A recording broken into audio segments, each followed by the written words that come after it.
اور علماء نے یہ بھی لکھا ہے کہ جو بے نماز ہے، نماز نہیں پڑھتا، مرتے ہوئے اس کے لبوں پہ بھی کلمہ جاری نہیں ہوتا۔ اللہ اکبر۔ تو ایک جامع بات ارشاد کر دی کہ ان تموتا و لسانوں کا رطب من ذکر اللہ، تو اس حالت میں فوت ہو کہ تیری زبان اللہ کے ذکر سے طرب ہو۔ قرآن مجید میں ہمیں اللہ تعالیٰ نے یہ بھی حکم دیا ہے کہ مجھے یاد کرو، اور یہ بھی حکم دیا ہے کہ مجھے فراموش نہ کرو۔ وَلَا تَكُونُوا كَالَّذِينَ نَسُوا اللَّهَ فَأَنسَاهُمْ أَنفُسَهُمْ أُولَٰئِكَ هُمُ الْفَاسِقُونَ، ان لوگوں کی طرح نہ ہو جانا جنہوں نے اللہ کو فراموش کر دیا، اللہ کو بھول گئے۔ جب کوئی خدا کو بھول گیا تو خدا پھر اس کو فراموش کر دیتا ہے، اور اس کی سزا کیا ہے کہ وہ خود فراموشی کا شکار ہو جاتا ہے، وہ اپنے آپ سے بھی آگاہ نہیں رہتا۔ تو ہمیں جو حکم دیا گیا وہ ہے اللہ کو یاد کرنے کا۔ تو یاد کرنے کا ایک مفہوم یہ ہے کہ اللہ جل شانہ کی اطاعت کی جائے، اس کی فرما برداری کی جائے، اس کے احکام پر عمل پیرا ہوا جائے، نہ یہ ہے کہ اس کے احکام کو فراموش کر دیا جائے۔ یقول اللہ تبارک و تعالی، اللہ جل شانہ خود ارشاد فرماتا ہے، یہ حدیث قدسی ہے، فیما یروی عن ربہ، جو حضور اپنے رب سے روایت کرتے ہیں۔ اللہ جل شانہ کیا ارشاد فرماتا ہے، سنیے، انا اندا ظن عبدی بی، میرا بندہ میرے بارے جو گمان کرتا ہے میں ایسے ہی معاملہ کرتا ہوں، یعنی بندے کو میرے سے جو گمان ہے تو میں اس کے مطابق معاملت فرماتا ہوں۔ وَأَنَا مَعَهُ إِذَا ذَكَرَنِي، اور جب وہ مجھے یاد کرتا ہے میں اس کے ساتھ ہی ہوتا ہوں۔ جب میرا بندہ مجھے یاد کرتا ہے تو میں اس کے ساتھ ہوتا ہوں۔ فَإِذَا ذَكَرَنِي فِي نَفْسِهِ ذَكَرْتُهُ فِي نَفْسِي، جب وہ مجھے اپنے دل میں یاد کرتا ہے تو میں بھی اسے اکیلے یاد کرتا ہوں۔ کتنی بڑی بات ہے کہ کسی کو رب یاد کرے۔ اللہ اکبر۔ کہا جب وہ اکیلے مجھے یاد کرتا ہے تو میں بھی اس کو اکیلے یاد کرتا ہوں۔ وَإِن ذَكَرَنِي فِي مَلَئٍ ذَكَرْتُهُ فِي مَلَئٍ خَيْرٍ مِّنْهُمْ، اگر وہ مجھے مجمع میں یاد کرتا ہے، لوگوں کے ہجوم میں یاد کرتا ہے، تو میں بھی اسے مجمع میں یاد کرتا ہوں جو اس مجمع سے بہتر ہے، اس اجتماع سے بہتر ہے۔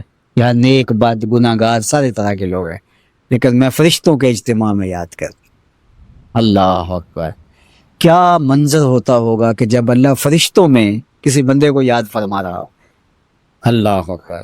اور ایک حدیث میں جو ہے وہ اس کے پھر آگے لفظ جو ہے یہ ہے، میرا بندہ میری طرف اگر ایک بالشت چل کے آتا ہے تو میں ایک ذرا آتا ہوں، اور میرا بندہ میری طرف اگر ایک قدم آتا ہے 70 قدم آتا ہوں، اور اگر میرا بندہ میری طرف چل کر آتا ہے اتیتہ ہر والا، میری رحمتیں دوڑ کے استقبال کرتی۔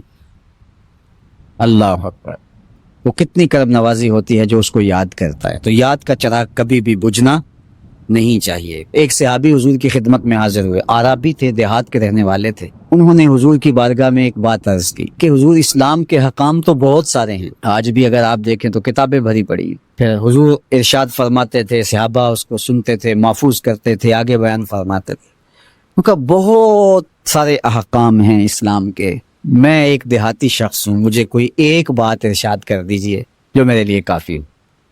تو آقا کریم نے اس شخص کو ایک بات ارشاد کی، فرمایا کہ ان تموتا و لسانوں کا رطب من ذکر اللہ، تو اس حالت میں فوت ہو کہ تیری زبان اللہ کے ذکر سے تر ہو۔ 100 باتوں کی ایک بات ارشاد فرما دی، ان تموتا و لسانوں کا رطب من ذکر اللہ، تو اس حالت میں انتقال کرے کہ تیری زبان اللہ کے ذکر سے تر۔ میں اور آپ اپنی زندگی اس طرح سے گزاریں کہ موت اچانک آئے یا تبھی موت آئے، جس حالت میں بھی ہمیں موت آئے تو ہماری زبان عادی ہو اللہ کے ذکر کی، ادھر سے سانس ٹوٹ رہی ہو اور ادھر لبوں پر اللہ کا نام جاری۔ جس شخص کا آخری کلمہ لا الہ الا اللہ ہوا، اللہ اس کو جنت میں داخل فرماتا ہے۔ اور کتنے خوش نصیب لوگ ہوتے ہیں کہ مرتے ہوئے جن کے لبوں پر اللہ کا باقاعدہ نام آتا ہے، اللہ کا ذکر ان کے لبوں کا وظیفہ ہوتا ہے، اور کچھ لوگ ان کو تلقین بھی کریں تو زبان پہ اللہ کا نام نہیں آ پاتا۔ اور ان میں سے ایک وہ شخص جو شراب کا عادی ہے یا کسی بھی نشہ آور چیز کو لیتا ہے، تو ایسے شخص کو مرتے ہوئے کلمہ نصیب نہیں ہوتا۔ جو اس کو دنیا کے اوپر سزائیں دی جاتی ہیں، ان سزاؤں میں سے ایک سزا یہ ہے کہ مرتے ہوئے اس کے لبوں پہ کلمہ نہیں آتا۔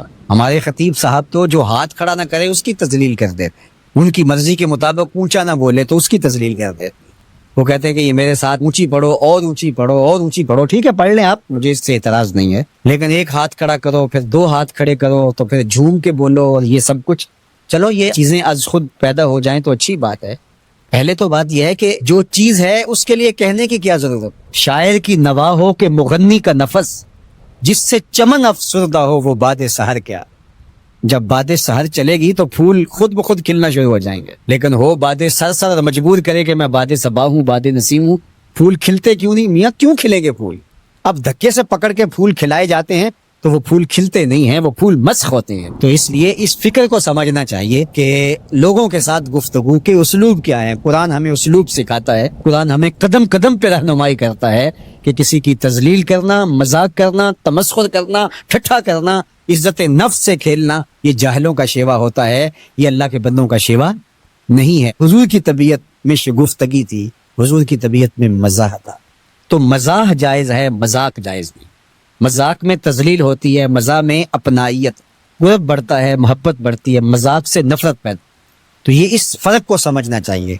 اور مزاح کریم لوگوں کا شیوا ہے اور مذاق بخسیس لوگوں کا انداز ہے. تو آنے والا جو تمہارے در پہ آ گیا، وہ چاہے شرابی ہے، ظالم ہے، چور ہے، بدماش ہے، جیسا بھی ہے، تو اگر وہ تم سے دین لینے آیا تو پھر تم دین کا وہی اسلوب اختیار کرو گے جو ہمیں دین نے بتایا ہے کہ اس اسلوب سے اس سے بات کرنی ہے.